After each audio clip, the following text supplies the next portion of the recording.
Bonsoir et bienvenue dans ce lundi soir. Alors vous avez peut-être vu passer ça sur le site, mais avec lundi matin, on reprend notre activité d'édition papier. Et donc la semaine dernière paraissaient deux livres absolument excellentissimes. Le premier, La Société réticulaire de Ian Allan Paul, on n'en parlera pas ce soir, mais il y a tout le descriptif sur le site. Mais surtout, 10 sports pour trouver l'ouverture de Fred Bozy, qu'on invite donc aujourd'hui pour parler de son livre. Alors, 10 sports pour trouver l'ouverture, il y a un sous-titre qui est un petit peu long, qui est ping-pong, rugby, perche, danse, tennis, boxe, football, marche, volleyball, décathlon. Ça fait donc 10 sports. Ce livre, on avait demandé à Fred de l'écrire il y a 2 ans maintenant. À la suite d'un certain nombre d'articles qu'il avait publiés dans Lundi Matin, qui parlaient notamment de sport et qui nous paraissaient absolument lumineux. Il y a un tropisme dans les milieux de gauche et d'extrême gauche qui consiste à voir dans le sport une actualisation du capitalisme, la compétition, etc. Et bon, évidemment, le sport business, blablabla. Bon, un discours prêt à penser, bien connu, que tout le monde répète à l'envi. Fred, il a un rapport tout à fait différent au sport, c'est qu'il en fait déjà, en l'occurrence, il nous l'expliquera après, mais il a été entraîneur de ping-pong à l'échelle, au niveau national, et il est philosophe. Et donc, ce qu'il voit dans le sport, c'est pas juste sa spectacularisation, c'est aussi ce qui, dans les gestes sportifs, ce qui recèle de quelque chose de subversif. Et donc, ce livre, 10 sports, il y a donc 10 sports, et donc, pour chacun, il part d'un événement politique ou d'une chose politique qui vient raccrocher à une pratique sportive, et donc c'est très difficile à présenter parce que c'est une démarche qui est absolument, à notre avis, à notre connaissance en tout cas, assez inédite. C'est que en gros, la manière dont on le pitch de manière un peu vulgaire, c'est que c'est un peu le livre que Jacques Rancière aurait écrit s'il avait pris trop de PO et qu'il avait fait du saut à la perche. Et c'est vraiment ça le livre. Et donc voilà, donc il prend vraiment à rebours la critique du sport pour aller chercher dans les gestes sportifs ce qui peut nous aider. Alors, on s'était dit que je faisais cette introduction malhabile et pas simple, et qu'on commençait directement à parler ping-pong. Donc, Fred, bonjour, bonsoir. On est lundi soir, mais on n'est pas vraiment lundi soir. Est-ce que tu peux nous expliquer, alors, parce que oui, pardon, dans la 4e de couverture, on a donné une espèce de condensé de ce que disait chaque sport. Et donc, il est écrit « Le ping-pong est propice à faire dégénérer les IA ». Est-ce que tu peux nous expliquer pourquoi tu aimes le ping-pong ? Pourquoi j'aime le ping-pong ? Non, c'est une manière de faire une question à la France Inter. Bon, oui, j'ai pratiqué le ping-pong un bon moment, ce que je fais plus parce que je me blesse quand je le fais. Mais j'ai été entraîneur longtemps et de nouveau, je suis un peu à accompagner une équipe en ce moment, quoi, en tant que coach. Et alors, l'IA, il faudrait que La meilleure façon, c'est de prendre l'exemple des dernières compétitions qui ont été faites, à savoir les championnats d'Europe. L'équipe de France a réussi à être championne d'Europe en battant d'abord l'Allemagne en demi-finale et puis la Roumanie en finale. Et alors c'est marrant parce que je suis allé voir à la télé, c'est pas que j'ai une télé, mais je suis allé voir ces matchs-là avec mon père. Et pendant le match, il y avait des pubs. Et alors les publicités avec les deux frères qui sont les stars pongistes du moment, les deux frères Lebrun.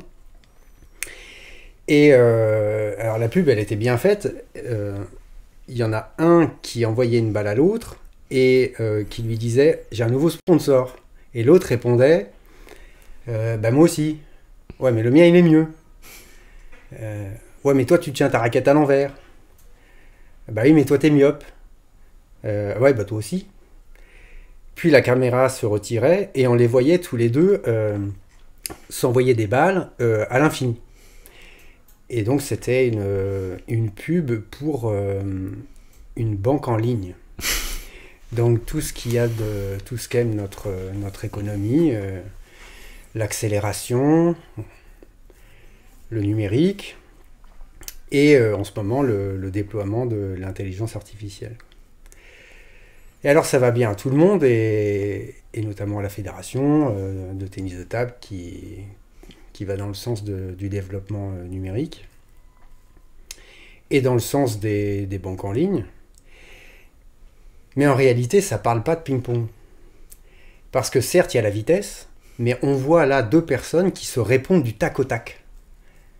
Alors pour le coup, la pub, elle est bien faite parce qu'elle reprend ça, et ce sont ils ont quelque chose de juvénile en eux qui est très porteur pour la discipline. Mais il y a un petit oubli là-dedans, c'est qu'au tennis de table, la balle, elle tourne. Voilà. Et ce que ne montre pas cette publicité, c'est que la balle, elle tourne. Et d'ailleurs, eux sont des très forts serveurs, notamment Félix, celui qui joue avec une porte-plume. Il a une capacité à servir qui était extraordinaire, où là, il met énormément de rotation. Et donc, par exemple, le texte que j'essaye de faire dans Ping-Pong, c'est de montrer qu'il faut recomprendre l'activité en tant que les balles, elles tournent. Ce qui rend la chose beaucoup plus difficile, quoi. Et alors, vous voyez, si la balle, elle tourne, eh bien, je ne peux pas répondre du tac au tac à mon adversaire. Et il faut, donc c'est là je m'appuie sur Simondon, que j'avais pensé par ailleurs, j'avais lu le mode d'existence des objets techniques, et c'est formidable comment il montre la jeunesse des objets techniques, et je trouvais que ça allait bien avec la technique d'un pongiste. Simondon nous dit que la technique nécessite de dépasser assez immédiatement le stade de l'automate. C'est-à-dire que quand vous répondez du tac au tac, vous n'êtes pas du tout ouvert à ce qui peut arriver. Donc la vitesse, le placement, mais surtout au tennis de table, les rotations. Et pourtant, il faut que l'objet technique soit stabilisé. Donc pour le pongiste, que l'organisation de ces segments soit stabilisée. Donc il y aurait d'un côté... C'est quoi les segments en ping-pong? Par exemple, avant-bras, bras, main. Bon, par exemple, quoi. Si je parle que du bras, il va falloir que je stabilise la relation que mes segments ont entre eux. Même si tantôt j'utilise plus l'avant-bras et tantôt plus le bras, ce sera la même relation qui se propagera dans un même geste. Donc d'un côté une certaine stabilisation, mais pour ne pas être un automate, une ouverture à ce qui arrive. Et donc Simondon nous propose l'idée que tout objet technique vient d'une certaine compatibilisation. Donc je pense que pour le pongiste c'est la même chose. Le pongiste doit, pour créer un geste en lui, pour mobiliser son corps, il doit compatibiliser ces 2 principes, ouverture, stabilisation. Et alors, si je vais pas parler de tous les détails de cette jeunesse technique, mais ça va jusqu'à l'idée que je dois compatibiliser la relation que j'ai avec moi-même et la relation que j'ai avec l'autre. Donc, si je jouais contre vous, eh bien, je devrais faire attention à organiser mon activité technique de façon à ce que la relation que j'ai avec mon propre corps, donc par exemple on a dit les segments, et avec vous, soit insérée dans un même geste. Donc j'ai un exemple pour ça, c'est la banane, mais alors peut-être il me faudrait... Tu veux une banane? Non, je veux pas une banane. Est-ce qu'on voit une table là? Est-ce qu'on voit une table? En fait, si d'aventure il y a un joueur qui est là, et qui sert, vous voyez, en pivot. Donc il est ici, il aurait là son coup droit et là son revers, et ici il serait en pivot. Imaginons qu'il serve dans ce côté pour moi, et que je veuille renvoyer la balle ici pour l'empêcher de jouer très fort en coup droit, parce que ici il va risquer de prendre très fort son coup droit. Eh bien, si j'arrive comme ceci, je vais risquer d'être engoncé dans mon propre corps, à savoir, bon là, à part les gens qui sont hyper laxes, c'est très fermé ici. Je dois tenter de mettre la balle ici, alors même que mon corps m'en empêche. Eh bien, il y a une trentaine d'années, un joueur tchèque qui s'appelait Petr Korbel invente cette façon de venir prendre la balle comme ça. Donc côté revers, je ne sais pas si vous voyez là, côté revers, au lieu de venir comme ça pour jouer tactiquement là, eh bien je joue comme ça, ce qui me permet d'être relativement à l'aise pour jouer la balle. Et on voit bien dans cet exemple, donc les pongistes ont appelé ça très longtemps la banane. Désormais ils disent un peu flip revers, et tous les pongistes du monde désormais l'utilisent, c'est-à-dire ils essayent d'accrocher la balle avec leur revers un peu partout sur la table. ce geste est une compatibilisation d'une relation entre moi et d'une relation entre moi et toi. Je voulais dire par là, que jouer au ping-pong, ça implique d'accueillir toute une altérité en soi. Dans sa propre technique, j'ai intégré un ensemble de variations possibles de l'adversaire, quoi, dans mon propre corps. Mais là, on voit bien que je ne réponds pas du tac au tac. Jouer au ping-pong, c'est précisément faire une jeunesse technique en moi, et ça c'est sur le temps, mais sur un match, c'est un bain d'altérité dans lequel je dois me retrouver. Je dois essayer de ne pas me laisser aller à ce que je veux me faire l'adversaire, et surtout avec les rotations. Donc il y a aussi les paramètres vitesse et placement, mais les rotations sont un domaine très important, enfin une dimension plutôt, une dimension du jeu qui est très très importante, et notamment dans les 2 premières balles au service et aux remises, quoi. Et donc, disant tout ça, eh bien j'ai l'impression de dire que ça ne va pas dans le sens des banques en ligne qui veulent récupérer le tennis de table, qui veulent récupérer un jeu qui va certes vite, et puis 2 pongistes merveilleux qui sont les frères Lebrun, mais aussi que ça va pas dans le sens d'une certaine critique du sport qui est très contente d'avoir une lecture sommaire du sport et qui nous dit vous voyez bien que le sport c'est mal parce que c'est la compétition et que il y a des banques en ligne où les organes de développement capitaliste qui s'y reconnaissent, quoi. Ce que je dis, c'est l'inverse, c'est-à-dire si on approfondit la lecture qu'on a du jeu de la situation duel, eh bien on échappe à la récupération capitaliste. Je vais lire, alors je vais pas lire un passage, mais je vais continuer de présenter le livre, vu qu'on fait sans aucune vergogne notre autopromotion. Bon, il y a de magnifiques dessins que je montre ici, enfin, il y en a un par sport, qui sont donc réalisés par Berta Celares, mais surtout, au début de chaque partie, il y a une espèce de petite synthèse résumée de ce qui va être dit dans le sport qui suit, et donc je vais lire celle de ping-pong pour voir si ce que tu as expliqué correspond à ce qu'il y a dans le livre. Il sera ici démontré que le tennis de table est une pratique de l'altérité, où jouer consiste à se retrouver. Certes, la balle arrive vite et les points défilent, le milieu est pressant, mais s'en tenir à traiter les informations et à réagir en réflexe, répondre du tac au tac, conduirait le pongiste à se soumettre au rythme et aux rotations de l'autre, à s'aliéner.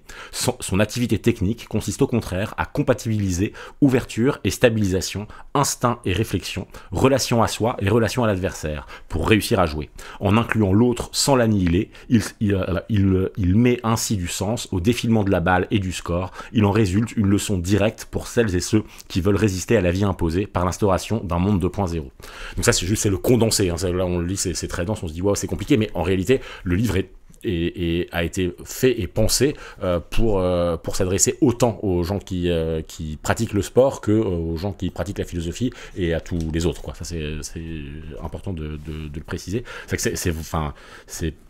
C'est ni un livre de sport ni un livre de philosophie, mais et un livre de sport et un livre de philosophie à la fois. Alors, en général, dans les interviews, on se dit toujours qu'on part du principe qu'on doit s'adresser à la fois aux gens qui n'ont pas lu le livre et aux gens qui l'ont lu pour aller un petit peu plus loin. Là, dans la mesure où il est sorti il y a 5 jours, on part plutôt du principe que les gens l'ont pas lu parce que pratiquement peu de gens l'ont lu.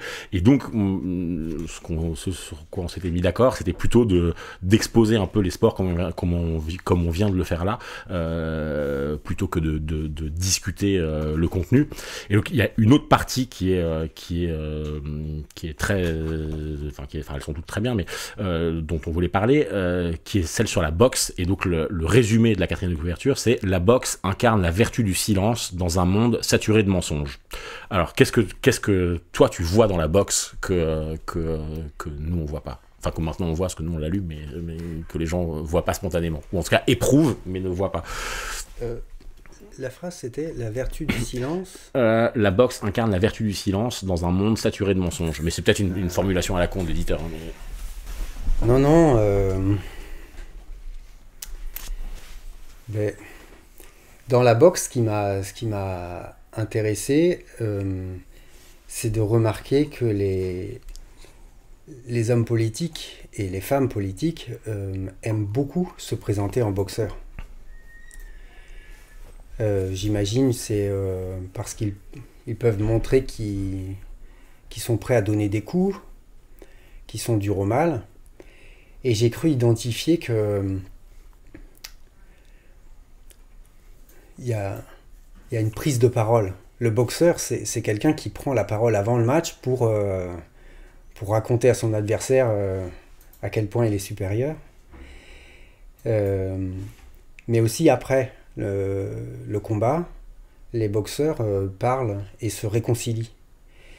Et je crois que les hommes politiques, ils jouent beaucoup sur cette métaphore. Et c'est un peu inquiétant parce que, alors à la fois c'est traditionnel, mais c'est en ce moment un peu inquiétant parce que quand on voit ce qu'en fait Trump, par exemple, il est beaucoup dans les salles de sport de combat, donc pas forcément la boxe, plutôt le MMA. Mais il surfe sur cette vague-là pour annoncer la violence à arriver. Et ce qui est inquiétant avec ce fascisme-là, c'est que ces hommes politiques disent une chose et son contraire, mais il faut très souvent une des choses qu'ils ont annoncées. Et alors, là encore, j'ai voulu faire un déplacement dans la boxe, quoi. C'est-à-dire que on se dirait, la boxe, ça pourrait être synonyme de virilisme, de virulence dans la parole, donc c'est-à-dire que la violence, elle est importée dans le monde de la parole, et troisièmement, une certaine annonciation, quoi. Et j'aimerais bien que la boxe ne soit pas réduite à cette image-là, quoi. Donc j'en ai fait un texte en passant par une subjectivation par la boxeuse. Je me suis dit, il faudrait se mettre dans la peau d'une boxeuse pour tenter de comprendre non pas ce que c'est une femme plutôt qu'un homme, et donc qui serait moins violente, mais tout au contraire ce que ce serait la boxe. Et j'ai alors compris, grâce à des boxeurs, que... Alors, ce que je vais dire est un peu banal, mais d'abord, c'est que la boxe, c'est l'art de la distance. La boxeuse, elle fait en sorte... Alors déjà, elle est engoncée. Ce qu'il me raconte, c'est une fois que tu as les gants, avant un combat, bah, tu peux plus faire grand-chose avec tes mains. Et puis aussi, la capuche, il y a un côté bulle... on est à distance du monde. Et puis, il n'y a plus qu'une chose à faire, c'est se battre contre une adversaire. Attends, je t'interromps, mais parce que pour le bouquin, t'es allé... Parce que bon, le ping-pong, tu l'as beaucoup pratiqué, donc on comprend que tu touches ta canette dans le truc. Mais pour les différentes parties, t'as été parler pour le bouquin à des gens qui pratiquaient... là, par exemple, t'as été voir spécifiquement des boxeuses et des boxeurs... Ouais. Bien sûr, évidemment. J'ai été les voir à l'entraînement... et puis en compétition. Pour d'autres sports, je les avais suivis longuement. Mais pardon, mais continue ton... Je suis désolé, je t'interromps. Oui, mais enfin, non, la question est bonne, parce que c'est eux qui me l'ont montré, quoi. Moi, je me posais la question parce que quand on lisait le manuscrit, etc., on se disait putain, mais comment il est aussi fort dans tous les sports, comment il connaît aussi bien tous les sports. Mais bon, parce que t'en as discuté avec des gens qui pratiquaient eux depuis l'intérieur aussi, quoi. Oui. Et que je cherche à dire quelque chose qui n'est pas dit habituellement. Et donc, oui, l'art de la distance, c'est extrême dans la boxe, et c'est très très fatigant. C'est-à-dire qu'ils doivent constamment, tout le monde connaît, esquiver les coups, mais se retirer. Et rien que, il m'expliquait, il me montrait même que garder les points hauts pour assurer ce qu'on appelle la garde, hein, pour assurer d'être à distance des coups, c'est extrêmement fatigant. Rien que ça apparaît statique, c'est extrêmement fatigant. Et quand il tape, c'est aussi pour maintenir l'autre à distance. Maintenir l'adversaire à distance, c'est ce que faisait très bien Mohamed Ali, c'est-à-dire il arrivait à taper tout en reculant. Donc c'était une double sécurité, quoi. Et donc il me parlait surtout, c'est pour ça que j'aime beaucoup le dessin que tu as montré tout à l'heure, parce qu'on voit la boxeuse qui regarde comme ça derrière ses gants. Alors ça paraît un peu simple, mais en fait tout est là. Ils m'ont appris la focale du regard, c'est-à-dire que le regard il doit constamment viser quelque chose de précis, mais aussi être ouvert à ce qui peut arriver. Donc il est constamment en recherche, quoi. Bref, bon, il y aurait plein de choses à dire sur ce qu'est la distance pour un boxeur et qui lui vaut toute sa sueur, quoi, en compétition. Et j'essaye d'en tirer, on va en venir au silence, hein, j'essaye d'en tirer l'idée que les boxeurs sont en situation où ils se mettent réciproquement à distance. Et c'est très animal, la distance.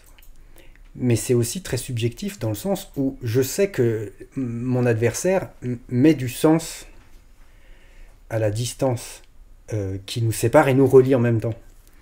Et moi-même, j'en mets du sens. Ah, là c'est trop près, là c'est trop loin. Comment puis-je faire pour avancer? Au fil du match, j'avance mais je prends plus de coups. Bon. Et donc, cette situation, je l'ai nommée situation de respect. Parce que participant à cette mise à distance continuelle, j'ai affaire à la présence de l'autre, de façon très fine. Et je sais que l'autre met du sens, et je sais que l'autre met son corps pour donner chair au duel en un sens qui lui va. Alors là, on voit bien que quand elles reprennent la parole après le combat, les choses ont changé. On n'est plus dans quelque chose de très sommairement politique où on annonce la domination. C'est des combattantes, des combattants qui reprennent la parole, mais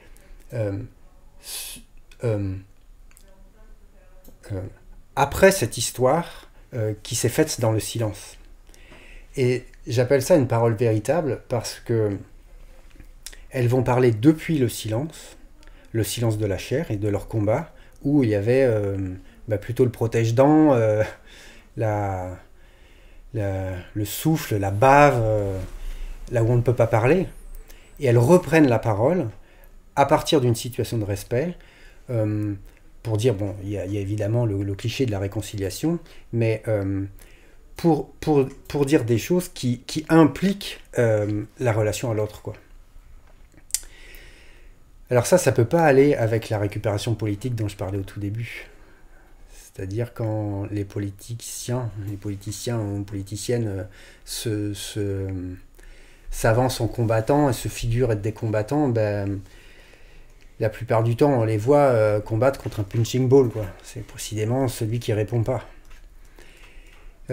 Ou alors ils parlent au nom de la souffrance de quelqu'un d'autre, la veuve et l'orphelin. Alors que les boxeuses, elles parlent de leur propre souffrance et elles sont souvent, leur visage peut être tuméfié par la présence de l'autre. Mais leur parole est véritable parce qu'elle vient du silence, mais qu'elle va au dialogue, quoi. C'est-à-dire que c'est une parole véritable parce qu'elle est dialogue, elle entre dans un processus où ce que je dis va pouvoir être soit contesté, mais en tout cas, ou attesté par l'autre, mais en tout cas, l'autre va y répondre, quoi. Et j'ai l'impression que les boxeurs savent ça très bien.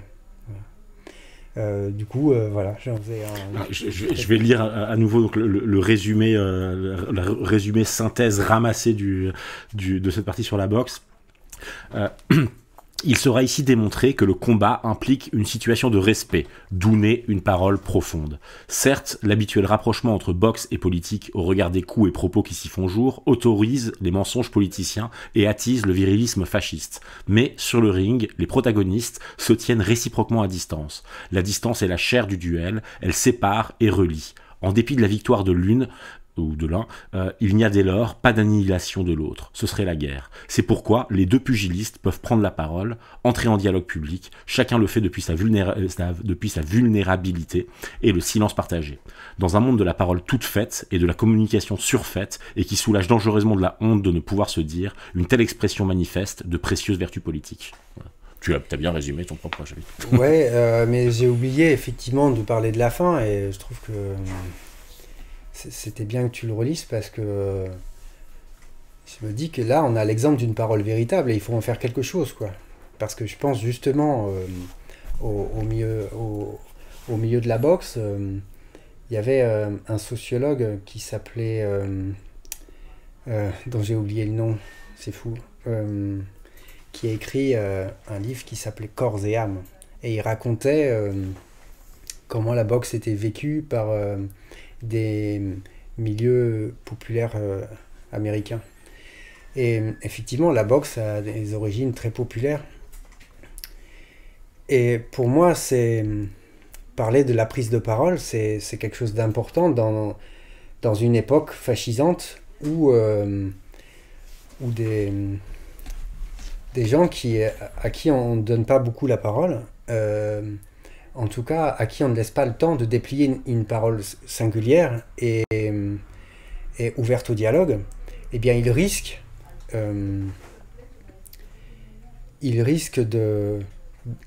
de se satisfaire de d'énoncer tout fait violent et qui annonce la violence.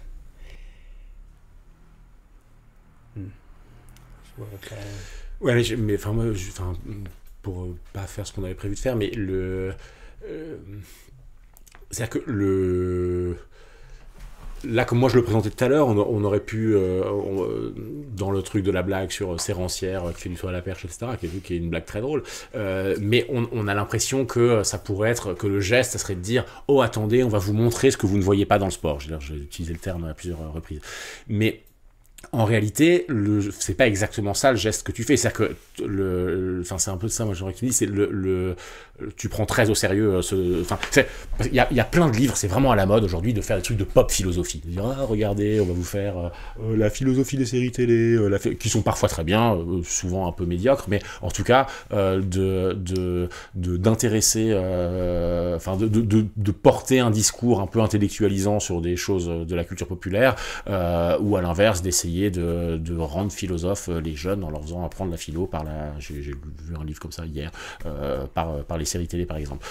Mais toi en fait, dans le geste philosophico-sportif que tu fais, c'est pas de la vulgarisation, c'est pas de... Qu'est-ce que tu peux dire, tu y tiens à ce geste-là, quoi. Est-ce que tu peux essayer est-ce que tu arrives à nous expliquer quel enjeu tu vois, toi, dans le fait d'aller percevoir et énoncer ce qui, dans les gestes sportifs, résiste, tient, et dans le fond est quelque chose de subversif, quoi. Parce que là, on y arrive avec cette histoire de boxe, quoi. Oui. On y était déjà avant, mais... Oui, c'est ça. C'est-à-dire soit résister à l'injonction à la vitesse, soit résister aux prises de parole sommaires, quoi. Donc oui, j'avais l'impression qu'on y était, quoi. Le geste, c'est effectivement c'est pour ça que c'est écrit de façon démonstrative. C'est-à-dire, j'ai l'impression, par rapport à la critique habituelle qui se fait du sport, une critique avec une origine marxiste, qui doit être faite, quoi. Bien sûr, il faut raconter constamment la machine Afrique, le greenwashing. Il faut raconter tout ça, tout le temps. Il faut faire ses constats. Mais en fait, il me semble que quand on fait ça, on oublie que les gens, ils aiment le sport, quoi. Et ça devient presque un tabou, en fait. Mais les gens, ils aiment le sport. Et donc, ce que j'aimerais, c'est tenter de mettre des mots sur ce qu'ils aiment en le faisant signifier à l'encontre des mots qui les attendent. Des interprétations qui sont déjà toutes faites du sport, qu'ils soient critiques ou pas critiques. Voilà ce que j'essaye de faire. Et donc, quand on prend l'exemple de la boxe, il me semble que le silence, c'est quelque chose d'important. Parce que dans le sport, il y a d'abord une suspension de la prise de parole. Il y a une suspension de l'intellectualisation. Et ça en passe par les muscles. Et pourtant, il y a une volonté d'expression. Un sportif, il est tendu vers un résultat. Et donc, ses gestes sont orientés vers une victoire possible, ou un scénario possible, un palmarès, ou une histoire qu'on raconte dans les journaux. Et les gens sont transportés par ça. Et en fait, on voit bien que depuis le silence, il y a une volonté d'exprimer quelque chose, quoi.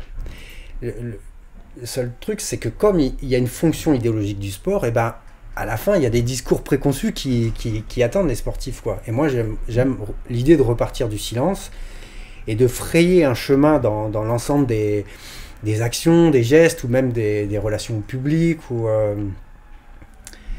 et aussi des significations, de frayer un chemin jusqu'à une expression nouvelle. C'est pour ça que c'est écrit sous forme démonstrative, quoi. C'est-à-dire que je sais bien que c'est pas évident de faire monter un discours jusqu'à une signification qui va pas pouvoir être réductible au capitalisme. Oui, et ni à sa critique de gauche, parce que parce que dans le fond, ce qui est sous-tendu dans la critique de gauche du sport, c'est les gens aiment le sport soit parce qu'ils sont un peu cons, soit ils aiment le sport parce qu'ils aiment bien, parce que c'est populaire, et que donc en tant qu'il faudrait se projeter dans une espèce d'identité populaire, oh bah oui, le bon foot populaire versus le mauvais foot du Qatar, etc. Mais néanmoins, il est jamais question, par exemple, du foot en tant que tel. Alors, voilà, c'est ça. Alors qu'on on peut s'imaginer que si autant de millions de personnes adhèrent, en tout cas, regardent des matchs de foot, y compris à la télévision, c'est pas juste parce qu'en fait ils sont trop teubés et que ils ont juste ils veulent du spectacle, et que il y a bien autre chose qui fait que les gens s'attachent au sport, quoi. Et moi j'ai l'impression que toi, ce que tu viens faire, c'est que tu viens montrer des trucs qu'on ne voit pas comme des évidences, mais qui, comme si c'était un peu sous-jacent dans les enjeux, en fait, des gestes sportifs, quoi, à partir des gestes, des muscles, du rapport au corps, etc. Complètement, ce serait bien si j'y arrivais, quoi. Ce serait bien. Alors, je pensais au football avant de revenir à la critique. Effectivement, les gens ils regardent pas le football parce qu'ils adorent l'argent du Qatar. C'est pas ça, ils en sont eux-mêmes malheureux. Ils cautionnent pas, c'est délicat hein, comme affaire, hein. C'est vraiment délicat. Mais on peut pas réduire leur pratique ou leur supportariat au fait qu'ils aiment l'argent du capital, quoi. Concernant la critique... ou qu'ils auraient été bernés par une illusion, parce que ça c'est l'autre pan. Là, complètement, qu'ils auraient été bernés par une illusion, parce que bien sûr que non. Alors, ce que je reproche beaucoup à la critique, c'est justement... Alors, je vais reprendre une distinction que tu as faite, mais la déplacer un peu, c'est... On aurait l'impression avec eux, avec cette critique, que... il y aurait le gentil sport, c'est-à-dire le gentil sport populaire, pratiqué normalement et localement, et de l'autre côté, le sport de haut niveau. Alors, j'aime pas du tout cette distinction, parce que ça va complètement dans le sens du capital. De dire que le sport de haut niveau, pire professionnel, n'est que une incarnation du capital. Ce que ne serait pas le sport populaire. Et en réalité, cette distinction entre le sport de haut niveau et appelons le sport amateur, et le mot le dirait bien, c'est une distinction d'état, et par le haut. C'est-à-dire que les sportifs de haut niveau, on leur apprend à se séparer de la base et de là d'où ils viennent. Et ils ont tous les discours inverses pour le masquer. Mais ils appartiennent à une force d'état. Mon geste consiste à faire l'inverse, c'est-à-dire à repartir de la base, à parler par exemple de football, je ne connais pas très bien, mais de m'intéresser à leur pratique, à où est la conscience sportive, qu'est-ce qu'elle essaye de tisser dans les actions, et au plus bas niveau, et jusqu'au plus haut niveau, quoi. Voilà. Et pour le faire signifier différemment. Je ne sais pas si j'ai été clair. Si, très bien, mais on n'avait pas prévu de parler de ce chapitre-là, mais ça, est-ce que tu peux dire dans les grandes lignes justement, quel est le lien que tu tisses dans le livre en l'occurrence entre le... On n'avait pas prévu ça, mais si ça te paraît... Sur le football. Ouais. Ben, je pars de l'idée que le public, selon la critique, pourrait se laisser aller à l'illusion socio-sportive, c'est-à-dire que le public serait un ensemble de personnes qui applaudissent des milliardaires, sans voir qu'il y a un hiatus. Et moi, j'ai tenté de frayer un chemin pour aller vers un autre sens, pour pouvoir, par exemple, expliquer la ferveur populaire qu'il y a eu, par exemple, lors de la finale à la Coupe du Monde en 98. Où c'était effarant la façon dont les gens étaient joyeux après cette victoire. comment ça se fait qu'au football, ça marche plus? Alors si on dit c'est parce que des hommes puissants dirigent et appâtent des foules, bon, bah, c'est navrant. Mon idée, c'était plutôt de recomprendre le football comme un tissage collectif à l'endroit où c'est très compliqué de créer un collectif. Il faut bien voir que quand des footballeurs sont sur un terrain, ils sont isolés les uns des autres, séparés les uns des autres par la présence de l'adversaire. Et donc c'est très difficile de faire une passe. Il m'explique ça. Plus on monte dans le niveau, plus la pression adverse est forte. Et on augmente en fait en vitesse de présence sur le porteur de la balle. Et donc organiser la circulation du ballon d'une personne à une autre est très compliqué. Et quand on va dans un stade de football, que je fréquente pas beaucoup, mais j'y suis allé pour l'occasion, j'ai été émerveillé. Parce qu'il y avait une équipe locale qui a fait un bon parcours en Coupe de France. Et ils ont été jusqu'à jouer contre une équipe bien plus forte et professionnelle, quoi. Et le public, à mesure qu'une passe allait vers un partenaire et vers le but adverse, quand une deuxième s'ajoutait, il y avait une espèce de montée en tension. Quand on arrivait à 3, là, c'était la folie. Il y avait une vraie fierté.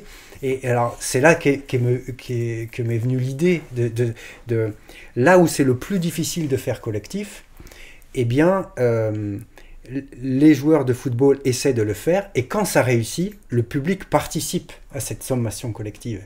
Mais là, on explique mieux ce qu'est une ferveur populaire, quoi.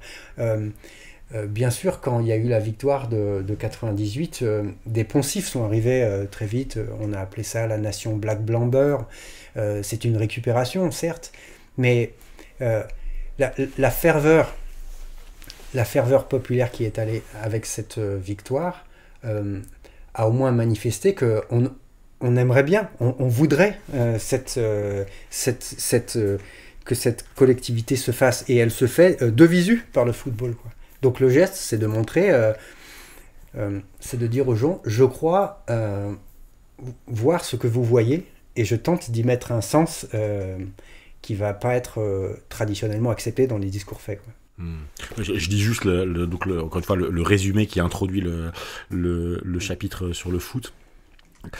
Il sera ici démontré que le football est un sport véritablement populaire. Certes, la perspective médiatique entretient à son sujet une illusion de solidarité qui va du terrain aux tribunes pour servir un business basé sur les individus marchandises et qui appauvrit les masses. Mais sur la pelouse, en dépit de leur isolement et de nombreux facteurs de désolidarisation liés à l'adversité, les joueurs s'activent précisément pour effectuer une sommation collective. Ils se font relais du trajet ballon jusqu'au tir, malgré les risques d'interception et de contre. C'est à ce spectacle que vient assister le public. Sur fond de possibles désunions, il découvre un délicat tissage en train de se faire. Il l'éprouve même et y participe. La ferveur populaire vient ainsi du surgissement du collectif, là où il est des plus fragiles. C'est très inspirant pour les luttes populaires et pour qui cherchent le soulagement d'être ensemble. Donc, c'est ce que tu as raconté. Alors, on s'était dit une dernière partie, enfin, on n'était pas d'accord sur les parties à raconter, mais enfin, pas pile poil d'accord, mais le tennis, donc pour le coup, sur lequel tu es aussi très calé, est-ce que tu peux nous expliquer, je montre tennis, tennis, ou peut-être que pour le coup, là, je pourrais commencer tu veux que je commence par la synthèse? Voilà. Donc, parti sur le tennis. Il sera ici démontré que, sur le terrain de tennis, advient une certaine insertion dans l'espace dédualisé. Certes, il y a d'abord séparation des deux camps équivalents, laquelle nécessite un formatage des lieux naturels au profit de l'humanité en concurrence, mais l'opposition n'implique pas la séparation des joueuses. Leurs échanges liant même les deux camps. Elles mettent leurs espaces intérieurs en continuité avec l'espace extérieur pour réussir à s'insérer plus en profondeur dans une situation à laquelle elles appartiennent déjà et pour mettre l'adversaire dans un rapport d'extériorité. Quand une joueuse est chez elle dans le milieu et le milieu chez lui en la joueuse, il y a alors double intériorité et la nature mouvante de l'espace apparaît. Le duel tennistique invite ainsi à se mettre en phase avec l'espace en train de se faire, avec le corps du monde, pour résister dans les luttes écologistes aux méfaits du dualisme, à la mise en statique de la nature pour les besoins de l'exploitation et à l'externalisation ambiante des ressources et des déchets. Alors, je tiens à dire qu'ils sont pas toujours hyper clairs, les synthèses, mais toi, c'était volontaire et tu as dit non, non, il faut que les gens aient envie de lire après pour comprendre comment se déplie cette synthèse, quoi. Oui, les textes sont plus souples. Ces résumés sont les... Celui-ci, c'est le plus dur, hein, le truc sur la dualité, etc., c'est le plus raide, alors que la partie est assez facile à lire, pour le coup. Oui. Mais il s'agit de montrer qu'il y a une démonstration. Voilà, effectivement. Alors, pour le tennis, eh bien, c'était l'occasion pour moi de parler d'écologie et donc de m'intéresser au terrain. Parce que, alors j'ai bien aimé que tu remontes l'image parce que, en fait, l'illustratrice, elle a bien saisi que donc c'est le public de Roland-Garros, quoi, qui fait partie du spectacle, quoi. Et le public de Roland-Garros, il est en propre de regarder. On fait souvent la blague sur les têtes qui tournent, quoi. Mais alors, qu'est-ce qu'il voit? On pourrait se dire, il voit un terrain. Le terrain, ça a été fait par des ingénieurs qui font bien les sols et qui mesurent. Donc, il y a d'un côté des esprits et de l'autre côté de l'espace. Donc, et ces esprits peuvent mesurer l'espace et agir sur cet espace, et pour les spectateurs et pour les joueurs. D'ailleurs, il y avait une polémique parce que Roland-Garros s'était étendu au détriment de la forêt voisine.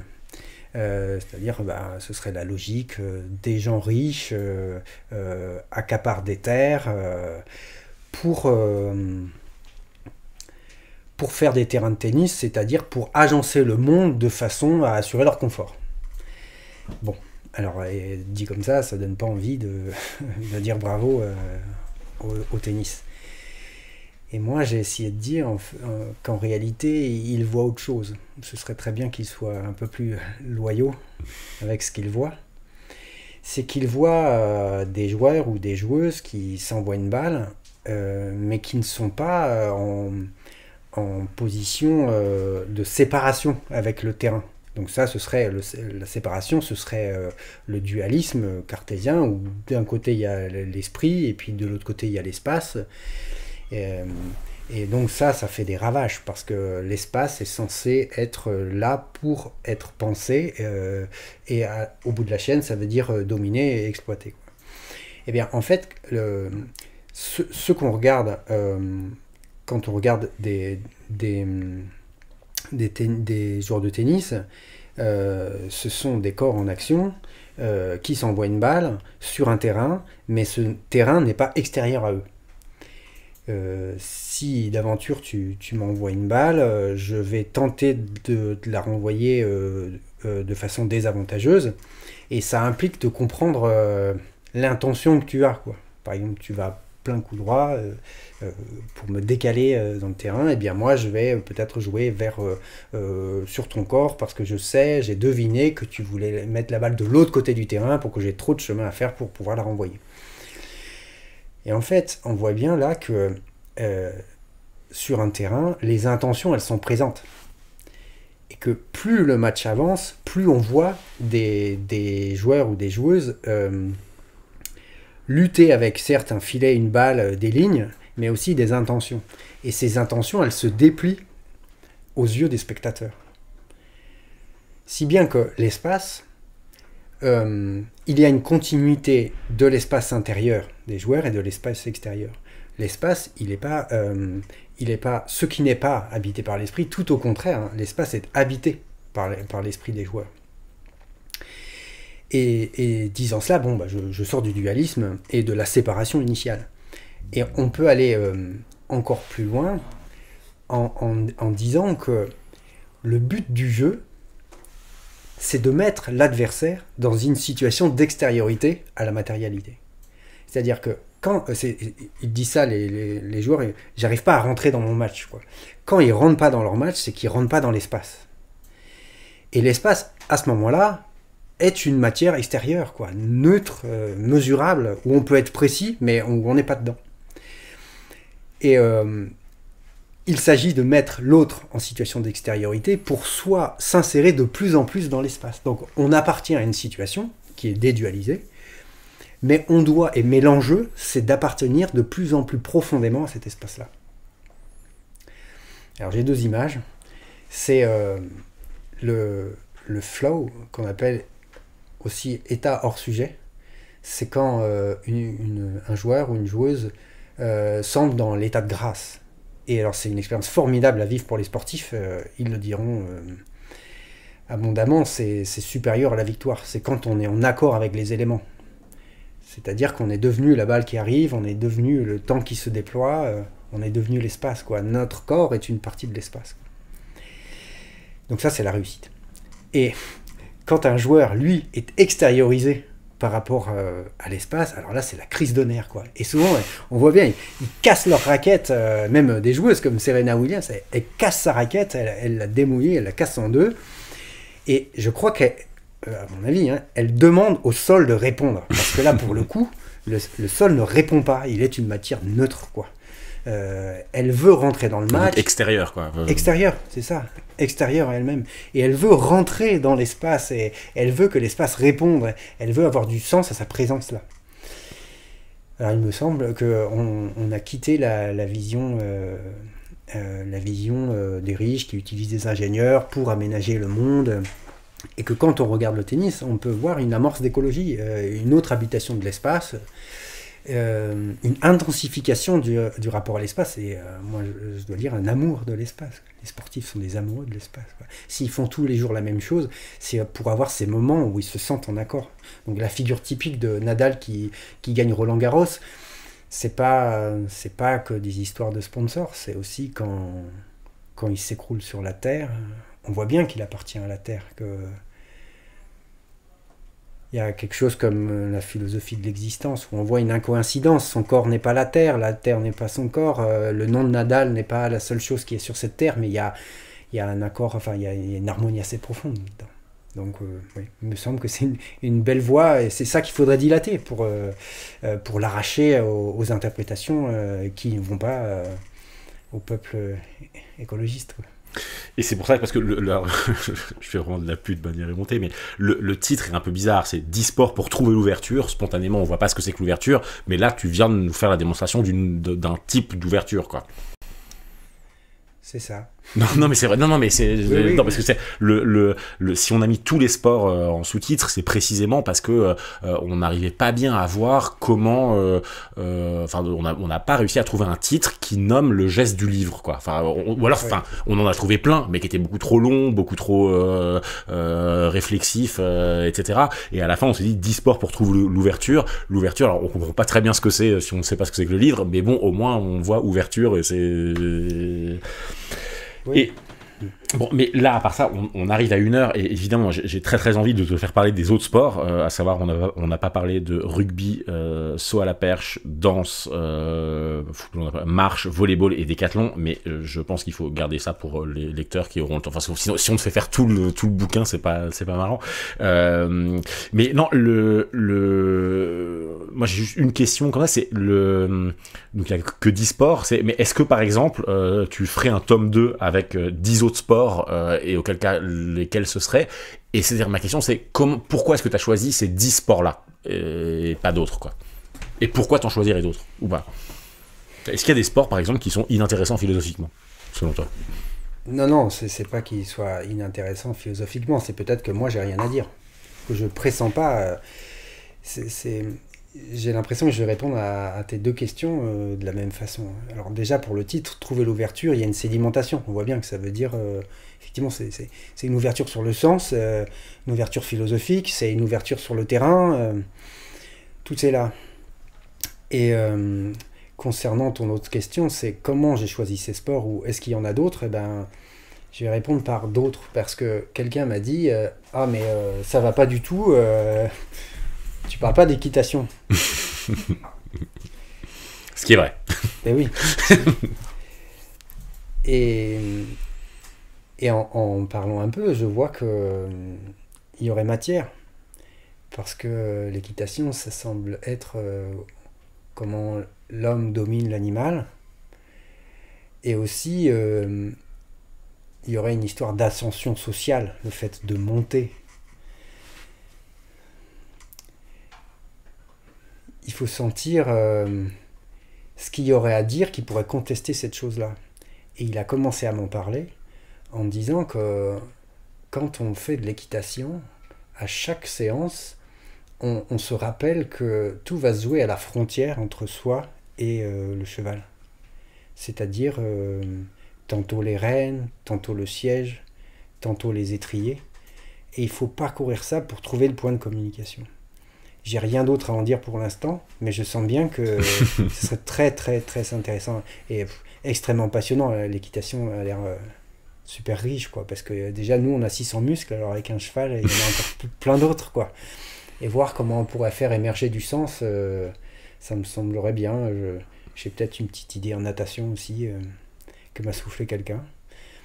Pour le reste, je sais pas, il faudrait séparer la jeunesse du texte de l'idée, parce que parler de ping-pong ça semblait un peu évident pour moi, mais après je choisis un sport parce que c'est pas par hasard, c'est qu'il faut que tout s'agence pour qu'on sente qu'il y a à la fois un discours préconçu et à la fois au fond du silence des gestes et de l'opposition une amorce de sens, mais là c'est très intuitif, quoi, une amorce de sens où je sens que peut-être en tirant ce fil-là, on va aller, on va dire quelque chose d'intéressant et de nouveau, quoi. Donc pour le coup, ce que je dis est pas toujours prévu, quoi. C'est-à-dire il y a une intuition et puis il s'agit de faire parler les gestes ou les oppositions ou la présence du public. Je sais pas si et parfois, oui, si, non, t'es clair, mais parce que, par exemple, là, évidemment, quand on lit le sous-titre, on se dit, on part à chaque fois d'un sport, mais par exemple, dans le livre, pour les gens qui le liront, par exemple, pour la danse, tu pars pas de la danse comme pratique, que j'imagine tu connais pas forcément hyper bien au départ, tu pars d'un événement, pour le coup, politique, qui est la participation des danseuses de l'Opéra Garnier à la réforme des retraites. Elles étaient venues danser sur le parvis pour le public. Et c'était beau. Et la question du texte, c'est pourquoi est-ce que c'est beau ? Certains pourraient dire, ce sont des gens habitués au public privilégié, dans des beaux endroits. Mais là, on ne dit rien de la danse, là. Et moi, je voulais tenter de comprendre la danse de façon à répondre à la question pourquoi c'était beau, y compris pour nous, qui étions sur le parvis, quoi.